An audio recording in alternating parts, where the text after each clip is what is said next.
各位觀眾大家好，歡迎收睇26分鐘見證實錄。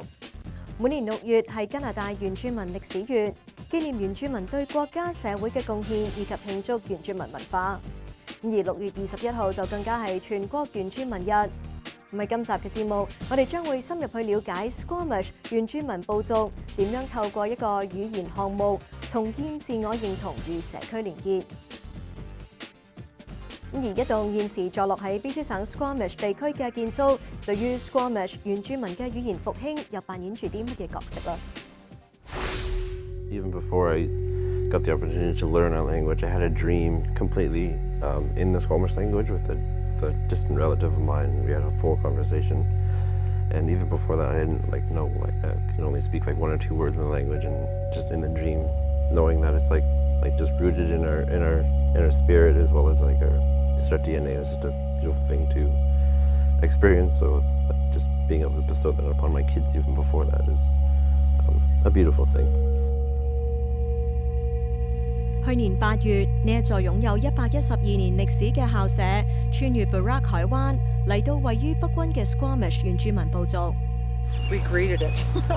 It came on a barge underneath Lionsgate Bridge, and so what we did is we had drummers and singers and regalia that we went down, and we greeted it when it landed on this side, and followed it all the way as it came along the bottom road here. We followed it, sang songs, drummed, cried. It was very emotional for many of us.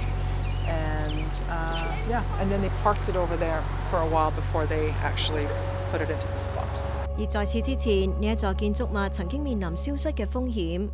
This was known as the Little Yellow Schoolhouse, was located in our village area of Sanok, in what is commonly known as the Kitsilano area. That was, it was going to be demolished, and there were various groups that really wanted to save it as a heritage building, and were looking for anybody who was interested in it. And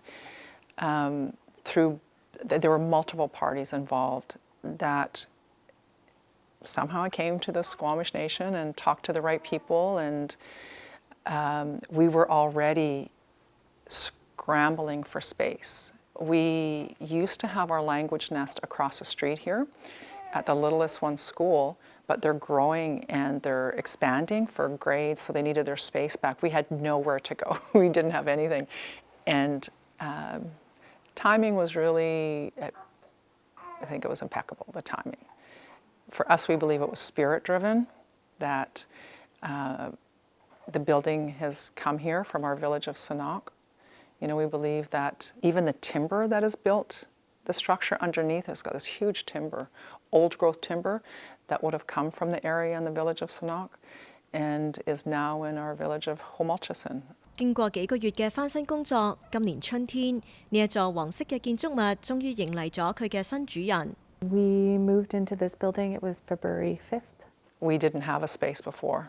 We were moved around, or we were very limited in what we could do. We didn't have the freedom to put and lay things out and know that they could stay there. They'd have to be moved sometimes, or we had to follow somebody else's timelines about opening and closing.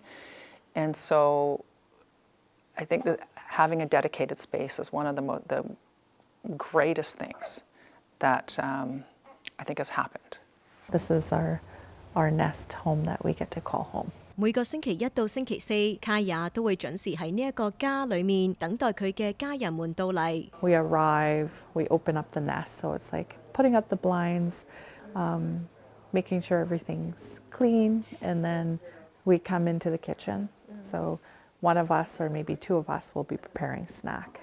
And so we always offer food. That's a part of our hosting. And in the long ago, a lot of our families always were prepared for visitors. So I feel like it's nice to continue that on. So we always have an offering for someone. So it's nice to help with that nutrition of our muntmunt that attend the nest. our approach here at the Nest is we're learning the language in a natural setting. The way it's set up is a home-like setting, kind of like how you would be at home with each other, just like how we're running a circle time. It'd just be sitting together and singing songs, drumming and singing. Our home is set up in sections, so every section has about a language domain where you can speak to each other in Scotish, but in a natural way. I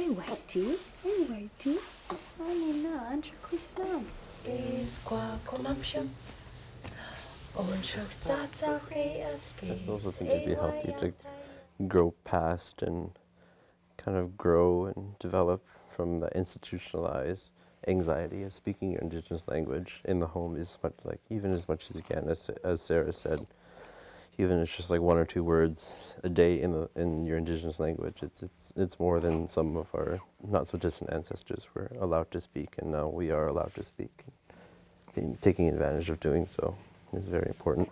Yeah, just to kind of like touch on that a little bit, one of the biggest reasons that we did want to raise our kids in the language was because that right was taken from our family. And our son is the first in 4 generations in my family to be raised speaking Squamish language, knowing that it's safe to speak Squamish language. So for 3 generations in my family, it was just completely lost and didn't feel safe to use the language. And so it's been a really powerful thing to reclaim that back to our family. We didn't really grow up being immersed in our language, so it was really hard that our ancestors who attended residential school and day school, so they were forbidden to speak it. So it was really hard for them to grow up feeling proud of who they were and where they came from.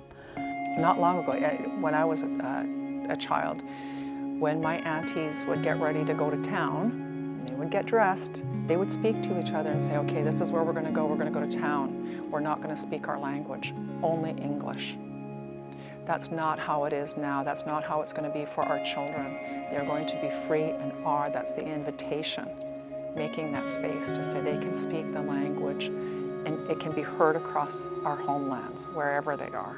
而為咗俾小朋友同家長們提供更好嘅沉浸式語言環境，卡雅同佢嘅同事們對呢一個語言之家進行咗精心嘅佈置。It actually means like, who is that knocking on the door?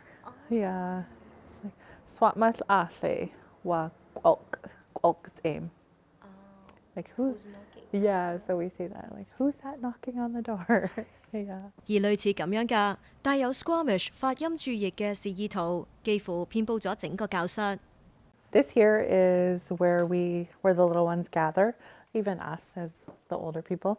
So they'll have their snack here, and then we speak Squamish together, but also we use it as an art table too. So they do all their art activities.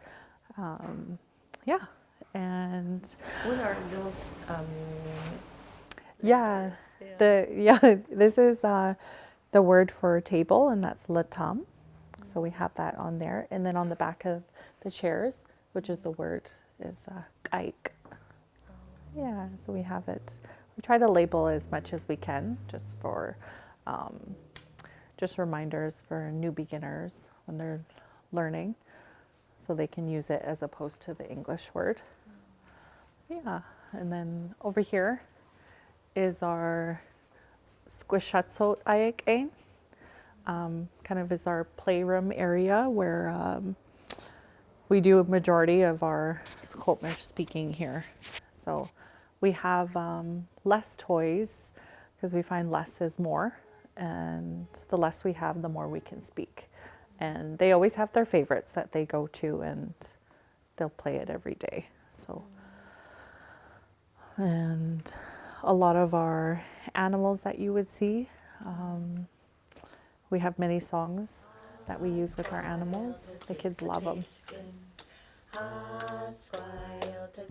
卡雅表示，佢總係盡可能將 Squamish 部族嘅文化元素融入語言教學當中。Well, I always reflect back and think of how we lived in a long ago.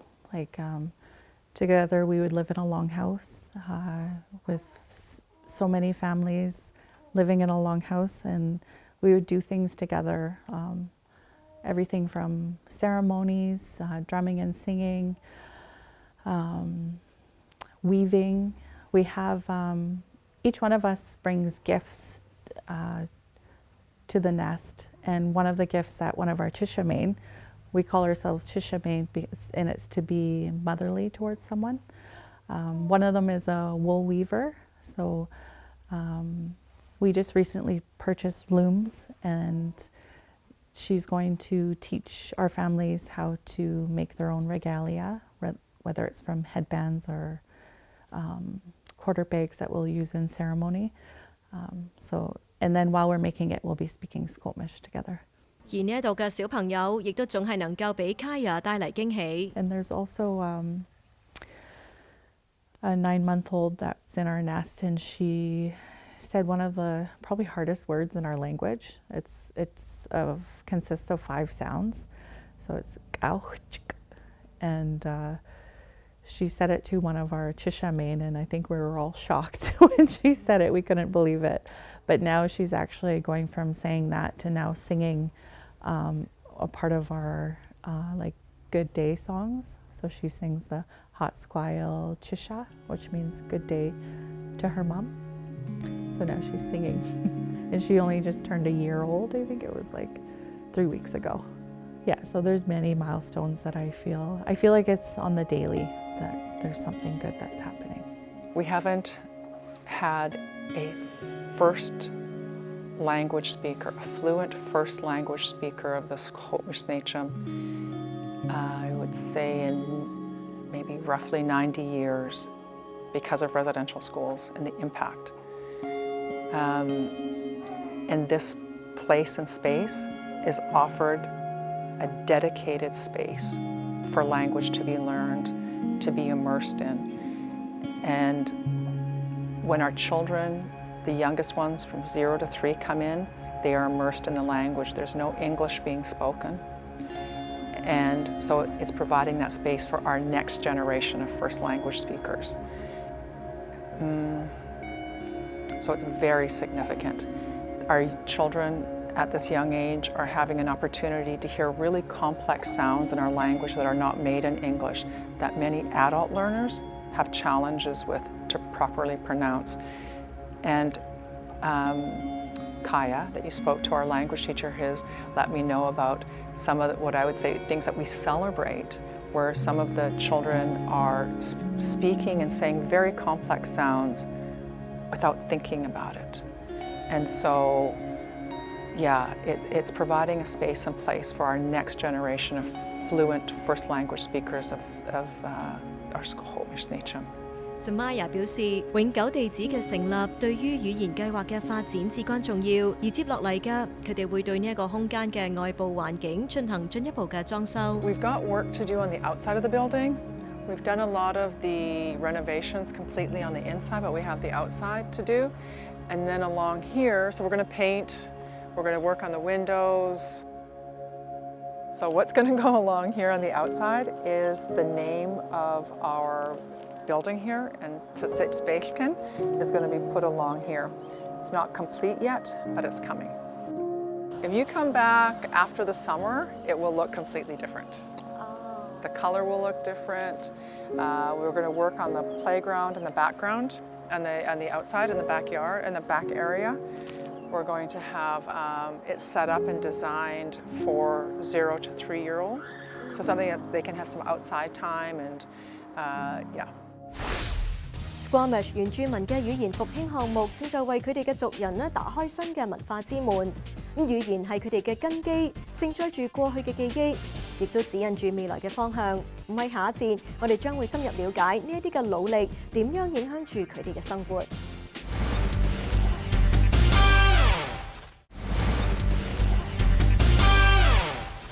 歡迎返嚟節目時間。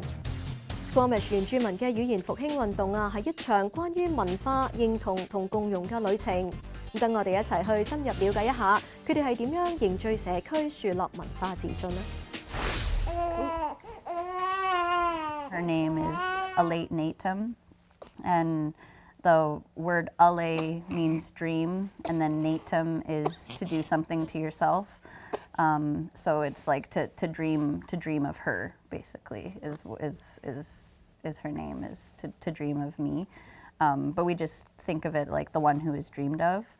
But yeah, we named them both in Squamish, and that was important to us because we speak Squamish primarily at home as much as we can, and it didn't make sense to have a name that had consonances and vowels that we don't have in our language. 用自己嘅語言命名係對自己身份嘅認同。 The language is rooted to the land, it comes from the land. It is the foundation that provides our people, it's rooted to our identity of who we are and where we come from. It's at the foundation of our cultural practices. Our language is what helps us understand our environment, our world that we live in. It helps us understand our relationship to the plants and the animals, to the mountains and the waterways, and our relationship with each other. So language is critical in us understanding and knowing who we are and where we come from, which is important. The old people have always said to us, you have to know who you are and where you come from. It connects us from the past to the present, and most importantly, grounds us to take good care of our children and future generations. 而用自己嘅語言同本族人交流，對 Squamish 族人嚟講並唔係一件簡單嘅事情。 One of our biggest struggles is that ever since our son has reached an age where he's starting to enter doing things with his peers, like he's in daycare now, and we're thinking about preschool, and then like kindergarten's just right around the corner. But our issue is that there aren't enough adult speakers doing work in these parts of the community for him to maintain his level of proficiency that he's been growing up in. So at home, his proficiency has been really great, but just even since we enrolled him into daycare, his proficiency dropped drastically when he wasn't also attending our language nest that we do with him regularly. And during the off season when language nest isn't going on, same thing, like his proficiency will drop quite drastically. 西門菲沙大學原住民語言中心主任 Marianne Ignax 表示，唔單止 Squamish 語言，目前卑詩省以至整個北美嘅原住民語言都處於一個唔樂觀嘅處境。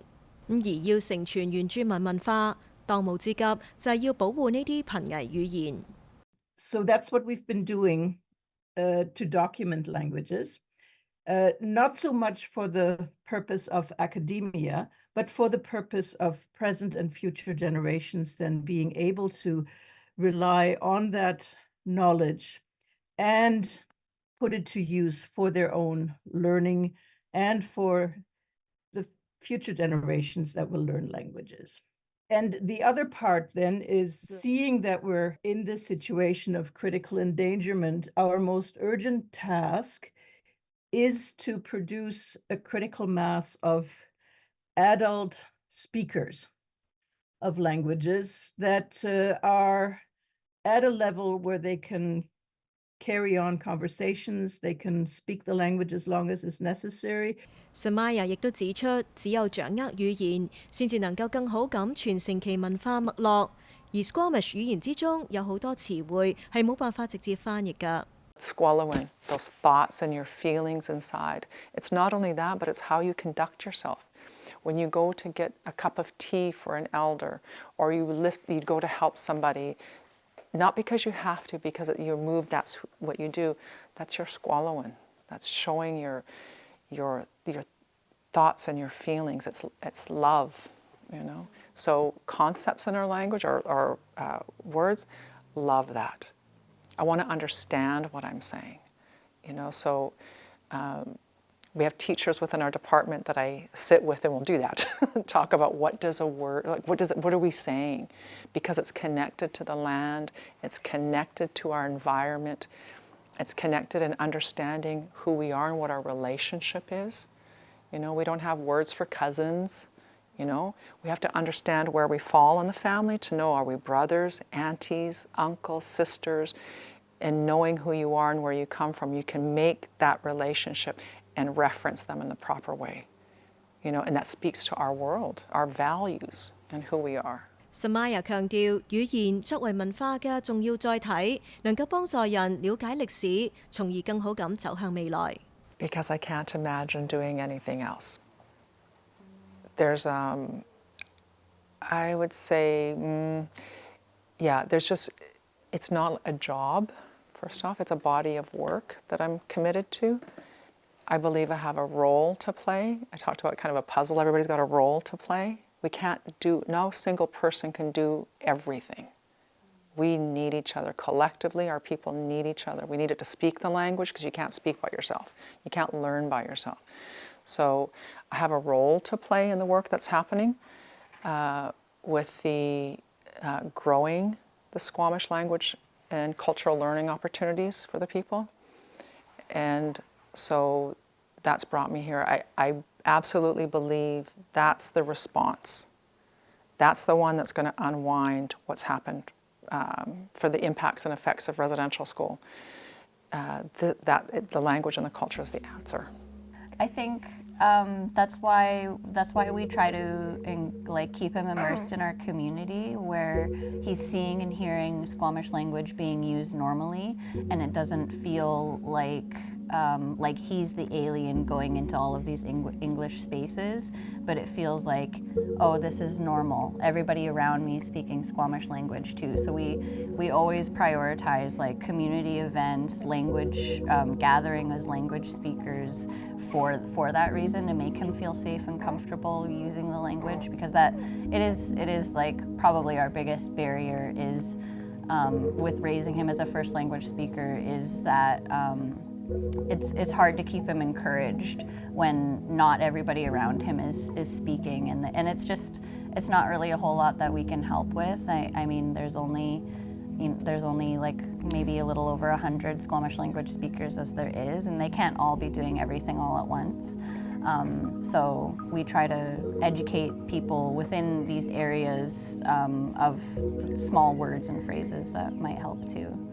So I think that more space and opportunity for the speakers that we have to be able to get together and speak as a community, and then and the next resource after that is creating more speakers in general from our youngest to our oldest. So we're working on having space for them as well, to say that's wherever people are at. So if somebody's not comfortable today, that doesn't mean they won't be tomorrow. We're really growing space and learning opportunities for learners, speakers, that will help gain, their confidence and in more places to speak. I hope that it won't be as abnormal to speak the Squamish language as the Squamish Nation as an entity as a whole, that we'll all be able to learn Squamish as a first language and learn English as a second language as an entire community. There's a little over 4,000 of us, and in the future that I hope that it won't be a requirement to learn Squamish. It'll just be what we're learning, and it'll be a requirement to learn English rather than the other way around. That we'll all be able to speak as a community once again. Even before I got the opportunity to learn our language, I had a dream completely in the Squamish language with the distant relative of mine. We had a full conversation, and even before that, I didn't know I can only speak like 1 or 2 words in the language, and just in the dream, knowing that it's like just rooted in our spirit, as well as like just our DNA. It's just a beautiful thing to experience. So just being able to bestow that upon my kids even before that is a beautiful thing. Quaman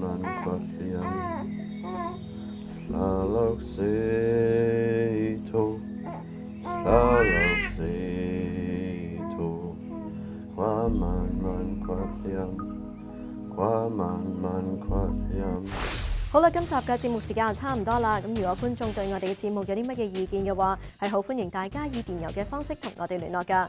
我哋嘅電郵地址係mag26@fairchildtv.com。如果觀眾咧想上網重溫今集嘅節目，亦都可以上到去我哋嘅網站3w.fairchildtv.com， 點擊節目重溫一欄就可以睇得返㗎啦。下星期同一時間再同大家見面，晚安。